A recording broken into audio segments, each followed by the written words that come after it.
کہتا جی کہ مسجد جیرانہ سے احرام باندھنا افضل ہے یا مسجد عائشہ سے؟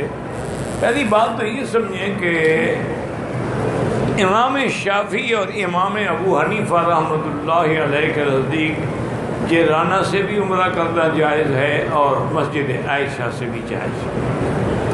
اب ایک علمی اختلاف ہے، یہ اختلاف جو ہوتے ہیں نا ائمہ میں، یہ علمی اختلاف ہوتے ہیں، تیری میری طرح روٹی کے اختلاف نہیں ہوتے کہ روٹی پہ جھگڑا، تنخواہ پہ جھگڑا، حلوے پہ جھگڑا، نہیں یہ نہیں ہوتا ہے نا جی۔ اسی لیے وہ ہمارے ایک بزرگ تھے نا، فوت ہو گئے، نام میرے دماغ میں نہیں آ رہا، وہ کہتے تھے حضرت یہ مصیبت یہی ہے کہ پہلے حلوہ ہوتا ہے، پھر جلوہ ہوتا ہے، پھر بلوہ ہوتا ہے۔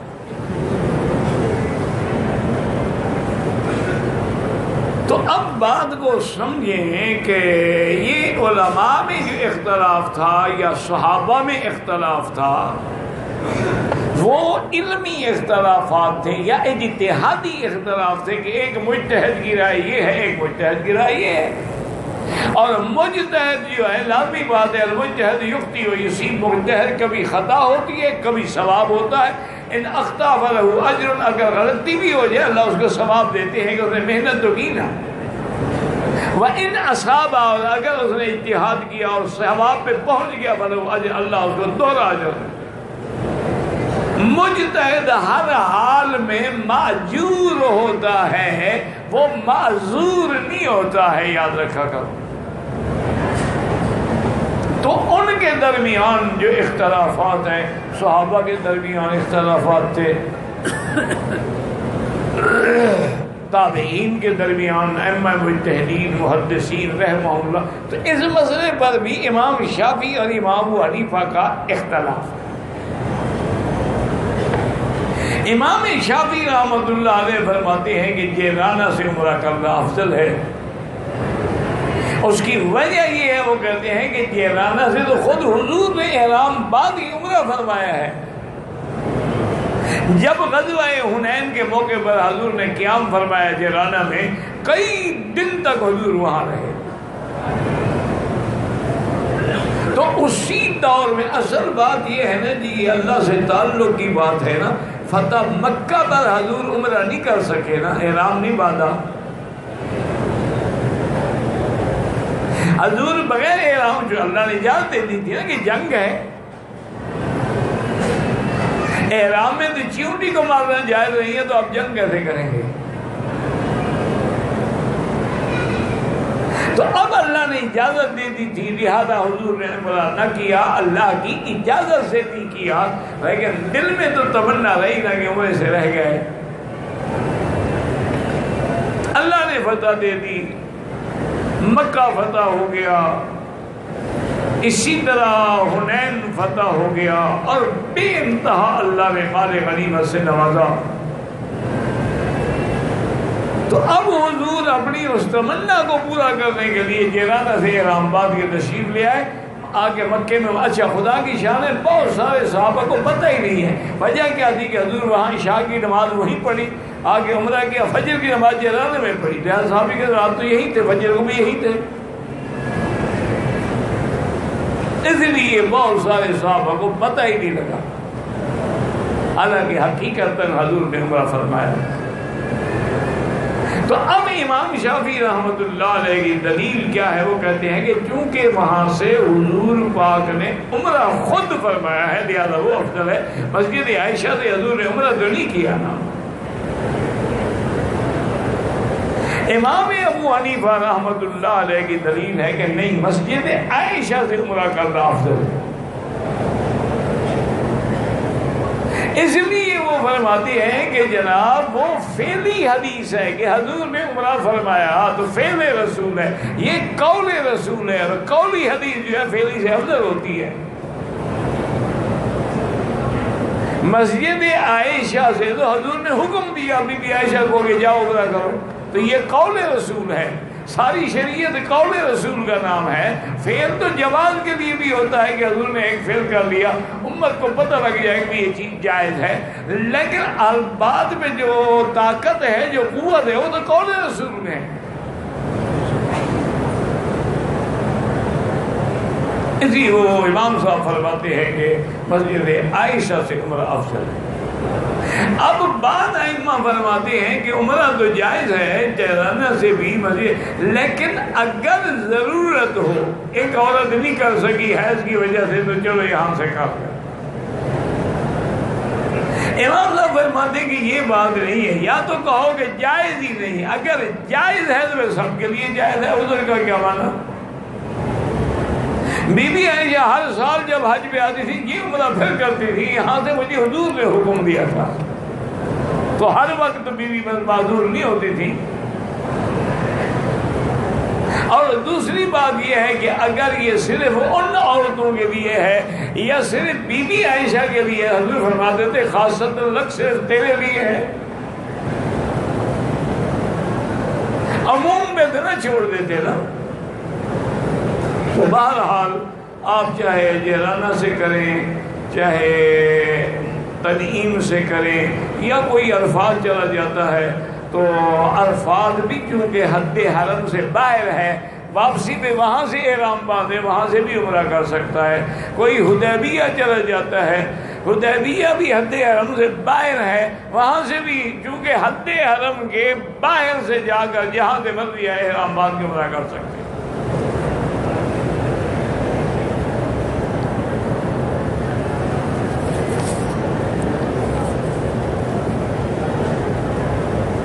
حافظ محمد لقمان جو ہیں قرآن پاک، اللہ جتنے بچے قرآن یاد کر رہے ہیں سب کو یاد کرنا آسان فرما دے، ان کو قوت حافظہ بھی عطا فرما، اور صرف پھر قرآن یاد نہ ہو بلکہ قرآن پر عمل کرنے کی بھی توفیق عطا فرما۔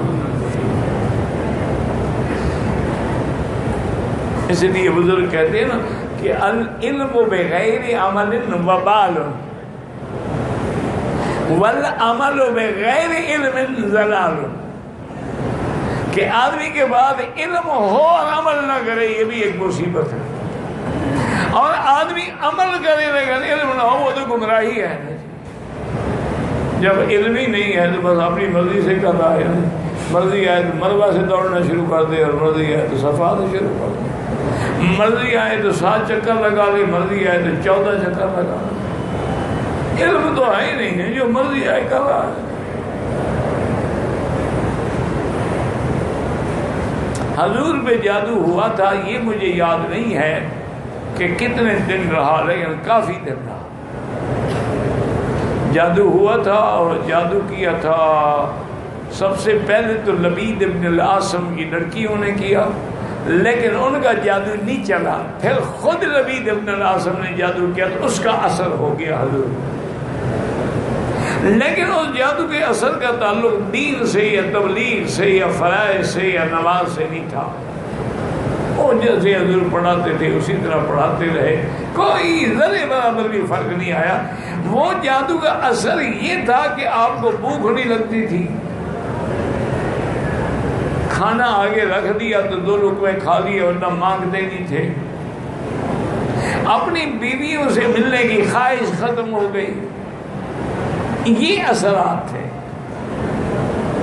بہرحال مجھے دنوں کا تو پتہ نہیں ہے لیکن کافی عرصے تک رہا، شاید تقریباً 1 مہینے تک اس کا اثر رہا۔ پھر اللہ نے حضور کو خواب دکھلایا، آپ نے خواب میں دیکھا کہ ایک فرشتہ میرے سرانے کھڑا ہے، ایک فرشتہ میرے پاؤں کی طرف ہے، تو وہ پوچھتا ہے کہ ما بہذا الرجل، اس کو کیا ہے؟ اس نے کہا کہ ان پہ جادو ہوا ہے۔ تو اس نے کہا کس نے جادو کیا؟ اس نے کہا لبید ابن العاصم نے۔ اس نے کہا کس چیز میں جادو کیا؟ اس نے کہا فی مشتن، ایک کنگھی ہے اس میں بال ہیں اور فلاں جگہ کنواں جو ہے اس کے نیچے دفن کی گئی ہے۔ تو ایک جبرائیل تھے ایک میکائیل تھے۔ تو بہرحال جادو ہوا، لیکن کتنے دن تھا اللہ عالم۔ لیکن ایک بات یاد رکھو، مجھے خود آپ کا سوال پڑھ کے سمجھ نہیں آ رہا، 4 دن رہا ہو تو آپ مانیں گے، اگر 1 دن رہا ہو تو نہیں مانیں گے۔ تو اس لیے محدثین کو ان چیزوں کی ضرورت نہیں تھی کہ تاریخ لکھ کے دن لکھتے ہیں، یہ تمہارے دماغوں میں کیڑا ہوتا ہے۔ جادو ہوا بس بات ختم ہو گئی۔ حتیٰ کہ جب جادو نکالا گیا حضرت علی کنویں میں اترے تو فرماتے ہیں اس کنویں کا پانی ایسے تھا جیسے کأنہا نخالۃ حناء، جیسے مینی ملا ہوا پانی ہوتا ہے، اس کا رنگ کا پانی تھا۔ اور وہاں جو باہر اس کنویں کے باہر کھجوریں تھیں وہ بھی ایسے تھیں کأنہم رؤوس الشیاطین، جیسے شیطانوں کے سر ہوں، ٹنڈ منڈ کچھ بھی نہیں تھا ان پر۔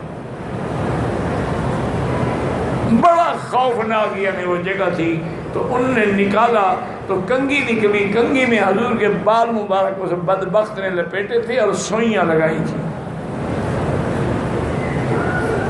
اب حضور پاک محبت تین بھی پڑھتے رہے، قل اعوذ بالفلق من شر ما خلق، اور اس کو بھی کھولتے گئے اور سوئیاں بھی نکالتے گئے۔ تو حضرت علی فرماتے ہیں جیسے جیسے سوئیاں نکلتی گئیں سری عن رسول اللہ، حضور سے ایسے چہرہ آپ کا گلاب کی طرح کھل گیا۔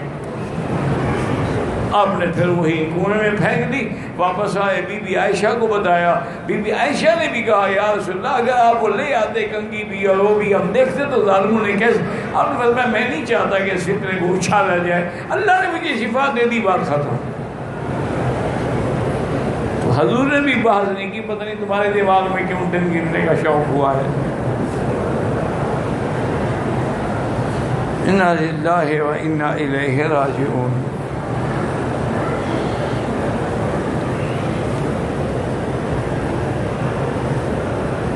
طواف کسی جس کے لیے چاہو کرو۔ 4 دن پہلے عمرے کیا تھا، اب اللہ پاک نے توفیق عطا فرمائی، بال نہ ہونے کی وجہ سے کیا کریں، اس طرح پھروائیں، بال ہوں یا نہ ہوں سر پہ اس طرح پھروائیں۔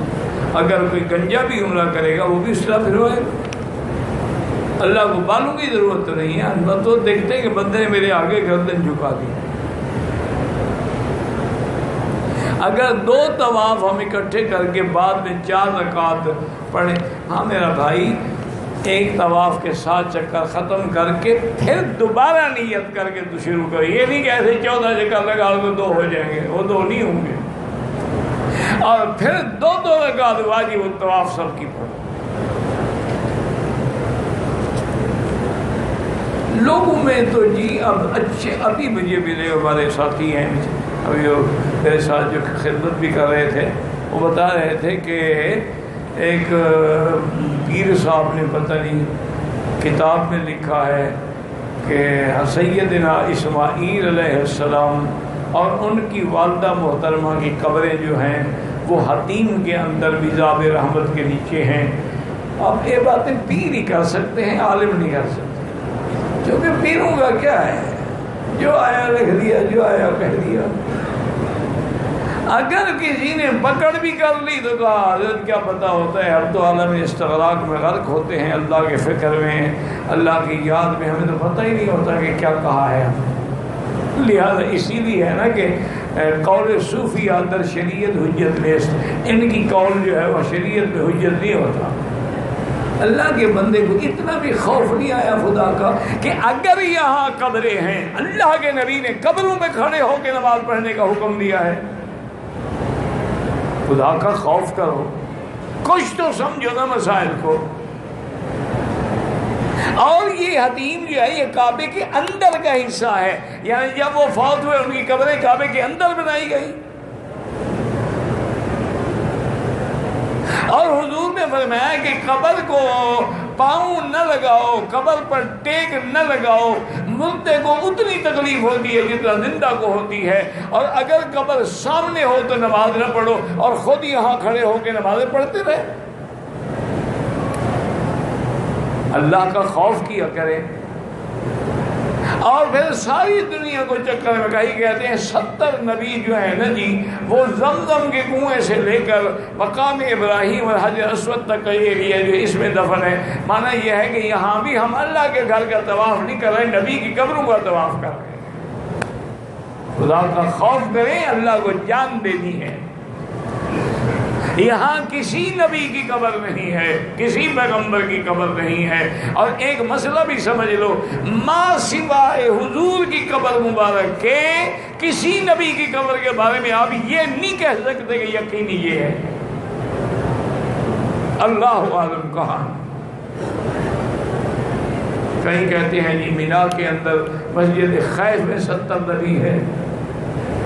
انا للہ و انا الیہ راجعون۔ اللہ کے پیغمبر آئے، جب قوموں نے تنگ کیا، قومیں ہلاک ہو گئی، آ گئے ہیں، اس کا معنی یہ تو نہیں کہ ان کی قبریں یہاں حرم میں بنائی گئی۔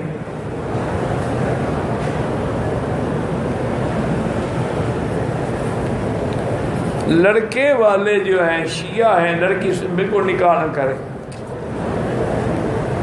لڑکی کے والد ہیں، والد کو معلوم نہیں تھا، نکاح کے وقت پتہ چلا، شیعہ ہیں، بہرحال اگر نکاح سے پہلے پتہ نہیں تھا، جو ہونا تھا ہو گیا۔ اب تو کوشش کرو اپنی لڑکی کو دین کی کتابیں پڑھاؤ تاکہ ان کے چکر میں آگے کہیں شیعہ نہ بن جائے۔ اور اگر وہ سب بھی شیعہ ہے پھر تو نکاح ہوا ہی نہیں۔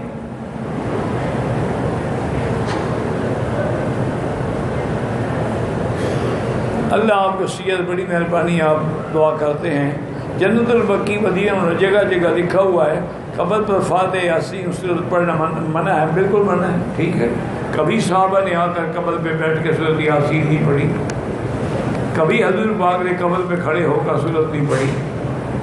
جو لکھا ہے ٹھیک لکھا ہے، یہ تو ہم نے رواج بنائے ہوئے ہیں نا، لیکن ہم بھی ماشاءاللہ پیسے والوں کی قبر پہ پڑھتے ہیں، کبھی غریب کی قبر پہ بھی پڑھا، گھر میں بیٹھ کے پڑھو، ثواب اللہ نے دینا ہے۔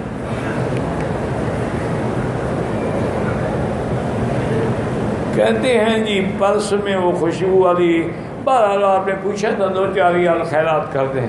حج عمرے کے اجر کے لحاظ سے بنیاد حج ہے، وہ فرض ہے، جیسے فرض نماز کا ثواب الگ ہے، سنت کا الگ ہے، عمرہ تو فرض نہیں ہے۔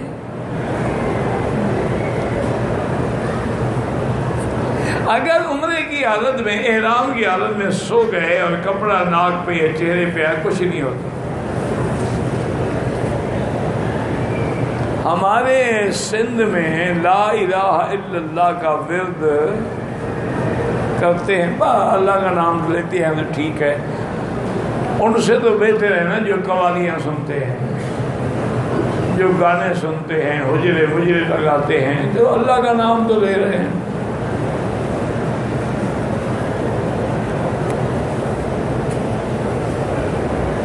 رمضان میں حیض روکنے کی گولیاں، اگر گولیاں کھا لے کے حیض نہ آئے اور میرے روزے پورے ہو جائیں جائز ہے، لیکن میری بیٹی مشکل یہ ہوتی ہے کہ کبھی ان گولیوں سے فائدے کے بجائے نقصان ہوتا ہے، نہ حیض رکتا ہے نہ آتا ہے، پھر 8 دن کی عادت تو 18 دن لگ جاتے ہیں۔ کسی نے بھی ڈاکٹر کی رائے کے بغیر بالکل استعمال نہ کریں۔ میرا بیٹا محمد مکی ہے، اللہ صالح بنائے، اللہ سب کو صالح بنائے۔ مسجد عائشہ کے عمرے کا تو وہی ہے کہ وہاں جا کر 2 رکعت پڑھ کے نیت کر کے آئیں، طواف صفا کریں۔ ابھی تو ساری تفصیل ہو چکی ہے اس کی۔ میں چاہتا ہوں کہ جنت الفردوس میں پتہ نہیں کہ بات نیک اعمال صالح کرو، اللہ سے مانگتے رہو، فَاسْأَلُوهُ الْفِرْدَوْسَ الْأَعْلَىٰ، اللہ سے فردوس اعلیٰ مانگو، اللہ عطا فرمائیں گے۔ شب برات کے بارے میں کوئی حدیث مبارک صحیح نہیں ملی آج تک، لیکن اقوال علماء مجتہدین محدثین ہیں کہ یہ بڑی برکت والی رات ہے، اسی میں ساری وہ کشف تیار ہوتی ہے، تنفیذ لیلۃ القدر میں ہوتی ہے۔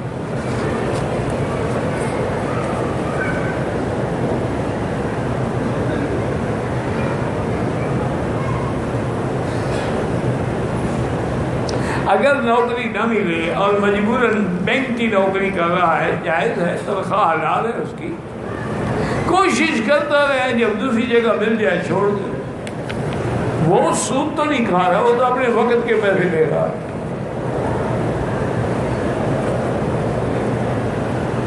جدے سے اگر احرام باندھے بالکل ٹھیک ہے، لیکن یہ میقات کا عمرہ نہیں ہوگا، اپنے ملک سے باندھ کے آئے۔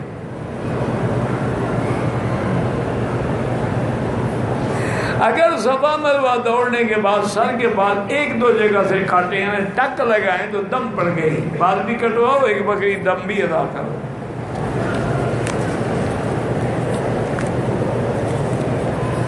اصل میں رواج ہے نا جی، وہاں کھڑے ہوتے ہیں کینچیاں لے کر، کیونکہ امام شافعی کے نزدیک 2 بال بھی کاٹو تو کام بن جاتا ہے. تم تو شافعی نہیں ہو نا، اس لیے آدمی کو لحاظ رکھنا چاہیے. اتنا خرچ کر کے میں عمرے پہ آیا ہوں تو سر منا، اور حضور پاک نے ہمیشہ سر پہ اس طرح پھروایا، صرف ایک دفعہ بال کٹوائے، اور وہ بھی سارے سر کے بال کٹوائے. یہ نہیں ہے کہ ٹک لگایا ہو، ہمیشہ حضور نے 4 عمرے کیا، ایک حج کیا، اس طرح پھروایا.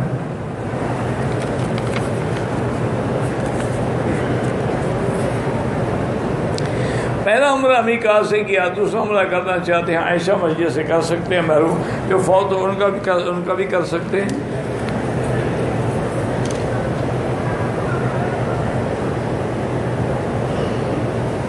نماز میں اللہ کے گھر میں تو 1 لاکھ کا ثواب ملتا ہے، لیکن تبلیغ والے کہتے ہیں 49 کروڑ کا ملتا ہے. میرا بھائی، دین کی تبلیغ ہوگی تو تم مکے میں آؤ گے. یہی بات تمہیں کون بتائے گا کہ 1 لاکھ ملتا ہے؟ کوئی عالم ہی بتائے گا. جب دین کی تبلیغ ہی نہیں ہوگی تو ثواب کا پتہ کیسے چلے گا تمہیں؟ لازمی بات ہے کہ تبلیغ کا ثواب زیادہ ہوتا ہے. اسی لیے تو انبیاء نے ہجرت کی، مکہ چھوڑا. میں حضور کے لیے قربانی کر سکتے، حضرت علی ہر سال کرتے تھے. اگر عمرے کی نیت نہ ہو اور صفا دوڑی جائے تو بس ایسے سمجھ لیں کہ آپ جاگنگ کر رہے ہیں، ثواب تو کوئی نہیں ہے. تو وہاں چونکہ موقع نہیں ملتا تو آپ اسی میں دوڑ کے اپنی واک پوری کر لیں. ثواب تو تب ہوگا جب نیت ہوگی، احرام ہوگا. امیاں بیوی کو جادو کی شکایت ہے، انہوں نے تعویذ کا کام، اگر تعویذ قرآن سے ہے تو اس کا پہننا جائز ہے، اگر حدیث مبارک کے کلمات ہیں ان کا پہننا بھی جائز ہے. وہ تعویذ جو عبرانی یا سریانی میں ہے یا صرف لکیریں ہیں ان کو نہ پہنیں. اور دوسری بات یہ ہے کہ سب سے بہتر علاج جو ہے جادو کا وہ یہ ہے کہ سورۃ البقرہ اپنے جوال میں ٹیلی فون میں فیڈ کر لیں اور ہیڈ فون لگا کے سنا کریں. خاوند بھی بیوی سب جادو وادو بھاگ جائیں گے.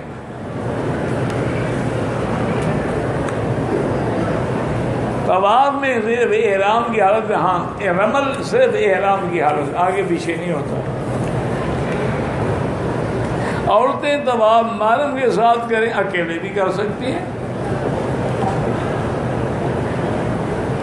بیت اللہ کے ساتھ رکن یمانی ہے، چونکہ یمن کی طرف ہے تو یمانی ہے، اس کا چومنا منع ہے، ہاتھ لگانا سنت ہے. طواف جب بھی کریں اس کے بعد 2 رکعت واجب الطواف پڑھنا ضروری ہے. ہے واجب، جب واجب کا لفظ بھی لکھ رہے پھر بھی پوچھتے ہو ضروری ہے.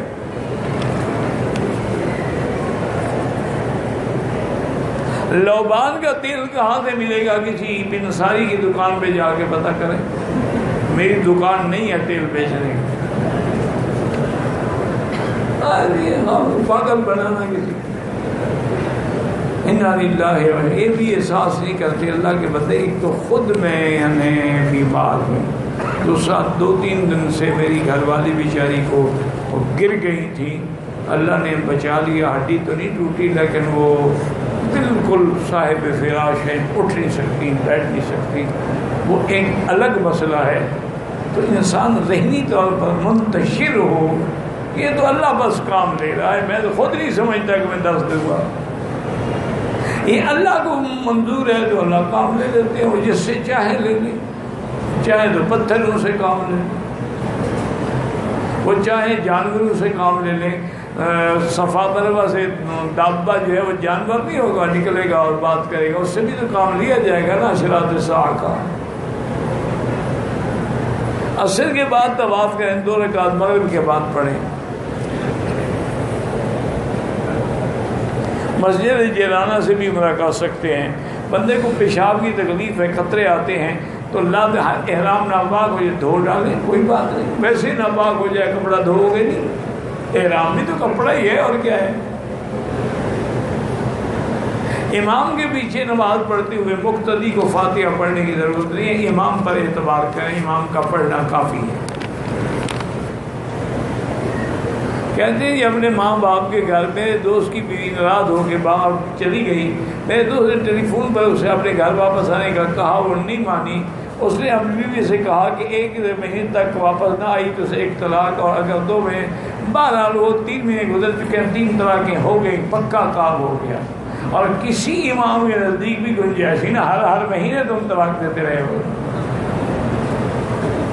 حنفی مسلک میں مطلب اکٹھی بھی تو تبھی 3 ہو جاتی، لیکن اب تو باقی کے نزدیک بھی 3 ہوں گی، چونکہ ہم نے 1 مہینے کے وقفے سے ماشاءاللہ پکا کام کیا۔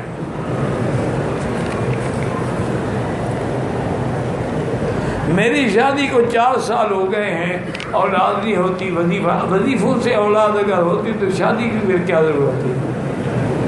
وظیفہ پڑھ لیتے، بچہ اوپر سے گر جاتا۔ اللہ کے بندے اپنا علاج کراؤ، چیک اپ کراؤ، خامد میں نقص ہے، بیوی میں نقص ہے، علاج بھی کراؤ، پھر دعا بھی مانگو۔ رب لا تذرنی فردا وانت خیر الوارثین، رب هب لی من لدنک ذریۃ طیبہ انک سمیع الدعاء۔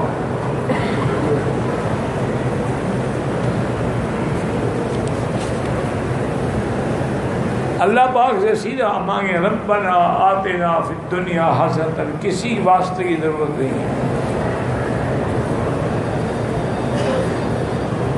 قربانی حضور کر سکتے ہیں، سورۃ فاتحہ کا میں نے ابھی پہلے بتا دیا ہے۔ طواف نماز دوسرے مسلمان بھائی کو ثواب پہنچا سکتے ہیں۔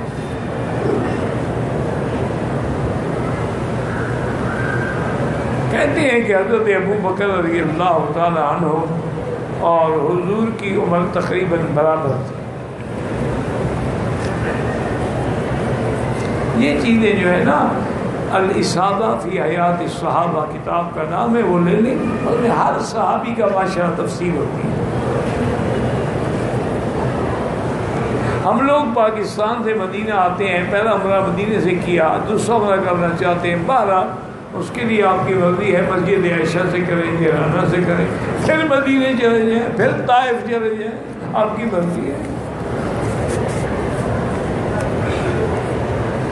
امیر معاویہ نے حضرت علی کے دور خلافت میں اپنی حکومت قائم کرنے کی کوشش کی تھی، بہرحال حضرت معاویہ بھی حق پہ تھے، حضرت علی بھی حق پہ تھے رضی اللہ عنہم۔ اللہ نے جب کہہ دیا کلن وعد اللہ الحسنی، میرا دونوں کے ساتھ جنت کا وعدہ ہے، تم کون ہو جھگڑے میں پڑنے والے؟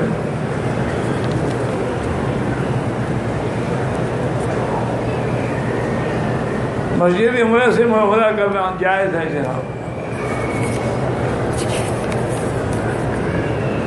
میرے 3 بیٹے 1 بیٹی ہے، میں اپنی جائیداد زندگی میں اپنی مرضی سے تقسیم کر سکتی ہوں، اپنی مرضی سے نہیں، جو شریعت نے جس کا حق دیا اتنی ہی دو۔ کسی عالم کے پاس جا کے میراث کا فتویٰ لے لیں، وہ تمہیں حصے بنا دیں گے کہ لڑکی کا اتنا، لڑکے کا اتنا۔ یہ نہیں اپنی مرضی سے کسی کو زیادہ دے دو، کسی کو کم دے دو، یہ شریعت میں ناجائز ہے۔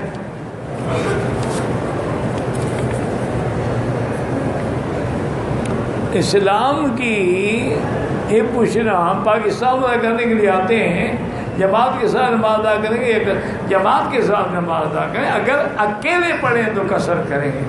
ایسا بھی کوئی بدبخت ہے کہ حرم کی جماعت چھوڑ دے؟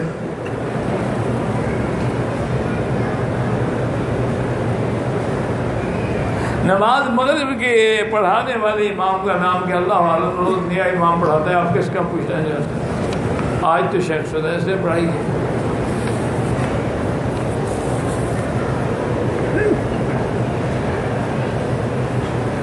کئی مرتبہ ہندا ذکر آیا ہے، ایک مرتبہ کے نام با کے ساتھ،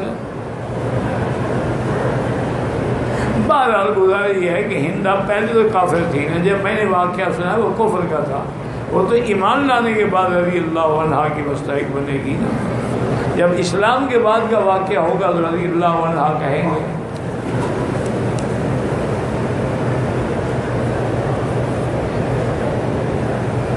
ہر دفعہ عمرے کے لیے گنج کرانا ہوگا؟ ہاں جناب بالکل گنج کرانا ہوگا۔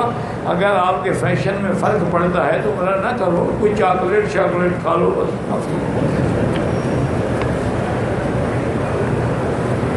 ابھی سنا ہے کہ سرکار دو جہاں نے 4 عمرے کے 4 مرسلہ پھروایا ہے، تمہیں اپنے بال کو زیادہ عزیز ہے؟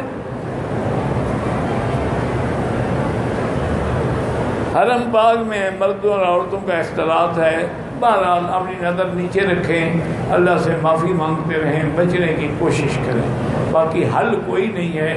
اپنی طرف سے گورنمنٹ حل کر رہی ہے، کوشش کرتی ہے، راستے الگ ہوں، رکاوٹیں کھڑی ہوں، ایک منزل نیچے ہے، اوپر ہے، پھر اس کے اوپر ہے، اب یہ آپ کا کام ہے پھر اس پہ عمل کر کے بچیں۔ اگر ہماری عورتیں خود ہی آگے صفوں میں گھس جائیں تو پھر حکومت کیا کرے؟ عمرے میں دوران طواف 3 مرتبہ شک ہوا ہے کہ میرے پیشاب کے قطرے نکلے ہیں، تو ایک دفعہ بغیر شک کے اچھی طرح وضو کر کے طواف کا دوہرا لو تاکہ شاید نکلے ہوں، شک میں نہ پڑے رہو نا۔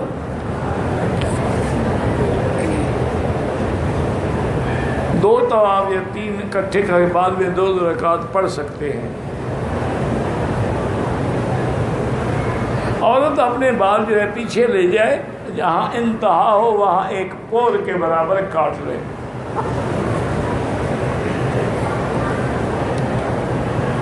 اکثر لوگ خانہ کعبہ اور کعبہ شریف کا احترام نہیں کر، دعا کرو اللہ ان کو توفیق عطا فرمائے۔ ہمارے ہاں احترام زیادہ ہے، عمل کم ہے۔ ہم اذان بھی ہو تو وہ احترام کریں گے، نماز نہیں پڑھیں۔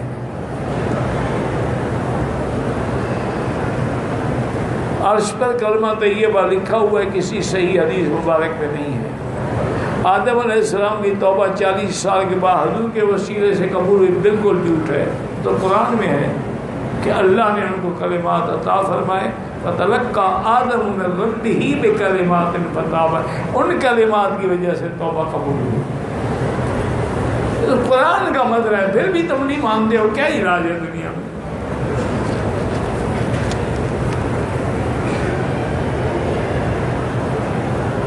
کہ کوئی شخص عمرہ کرے اور سر نہ مڈائے، حل نہیں کروں گا، عمرہ ہی نہیں ہوگا۔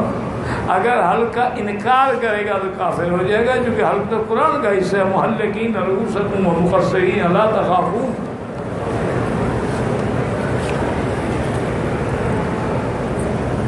طواف میں اگر تلاوت قرآن پاک پڑھیں جائز ہے، لیکن افضل سبحان اللہ۔ اگر قرآن پڑھنا افضل ہوتا تو حضور پاک کے لیے پڑھنا کیا مشکل تھا، لیکن حضور نے خود بھی اور جو تعلیم دی سبحان اللہ والحمدللہ لا الہ الا اللہ اللہ اکبر لا حول ولا قوت الا باللہ، اسی طرح لا الہ الا اللہ محمد الرسول اللہ، سبحان اللہ، جو بھی تمہیں یاد ہو وہ پڑھتے رہو۔ نماز یا طواف کے دوران بد نظری ہو جائے، وضو تو نہیں ٹوٹتا، لیکن تمہاری نظر کا ہی کمال ہے کہ لوگ نماز پڑھتے تو لوگوں کی عورتیں دیکھتے ہو، اور نماز پڑھتے ہوئے انا للہ و انا الیہ راجعون۔ بہرحال یہ ہے کہ حنابلہ کے نزدیک ثواب، امام شافعی کے نزدیک بھی قرآن پڑھ کے بخشا جائے ثواب نہیں ہوتا۔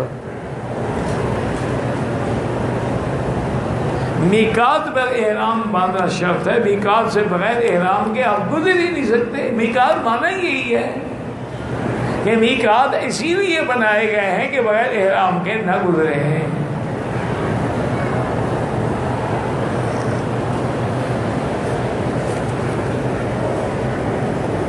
ایک عورت نے عمرہ کیا، بعد احرام کھولنے سے بعد دوسرے دن کٹوائے، بہرحال کٹوائے تو ٹھیک ہو گیا۔ کم عمری میں لڑکا لڑکی کا نکاح پڑھا جائے، بالکل نکاح تو ہو جاتا ہے لیکن نہ کیا کریں، کیونکہ بعد میں جھگڑے پیدا ہوتے ہیں، اور لڑکی کو بھی خیال البلوغ ہوتا ہے کہ بالغ ہوتے ہوئے وہ ماں باپ کے نکاح کا انکار کرنا چاہے کر سکتی ہے۔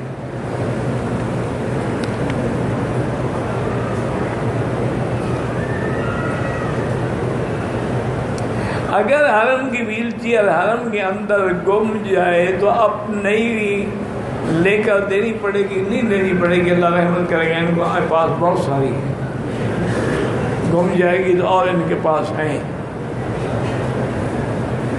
جو لوگ امام کعبہ کے پیچھے نماز نہیں پڑھتے ان پر اللہ کی طرف سے ناراضگی ہے، تو ہم کیا کر سکتے ہیں کہ مکے مدینے میں آنے کے باوجود بھی وہ جماعت حرم سے محروم ہے۔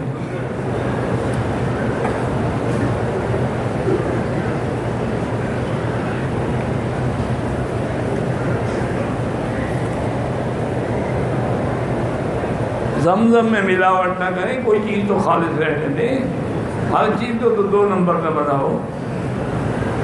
پھر ملاوٹ کرنی ہے نا تو ایسا کریں کہ لے جائیں اپنے محلے کے کنویں میں ڈال دیں، بس محلے والے پیتے رہیں۔ یہ تھوڑا تھوڑا ملانے کا کیا فائدہ؟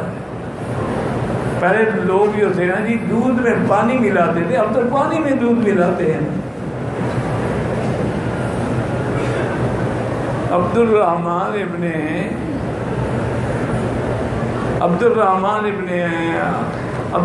ابھی تو ان نے احرام نہیں باندھا، لیکن وہ نہ باندھے کیا مانا؟ وہ ضروری ہے کہ ہر آدمی عمرہ کرے؟ یہ کہاں کا مسئلہ ہے؟ یہ کوئی مسئلہ نہیں، چونکہ انہوں نے نہیں باندھا تو ہم بھی نہ باندھیں۔ ہم تو اماں عائشہ کا احترام کرتے ہیں، تم نہیں کرتے ہو، تم جانو۔ ماں نے تو باندھا ہے نا، بیٹا نہیں باندھا تو نہ باندھیں۔ اللہ کے بندے کچھ انسان سوچے، یہ 13 کا واقعہ حضور 14 کو چلے گئے، اتنی تو ٹائم تھا۔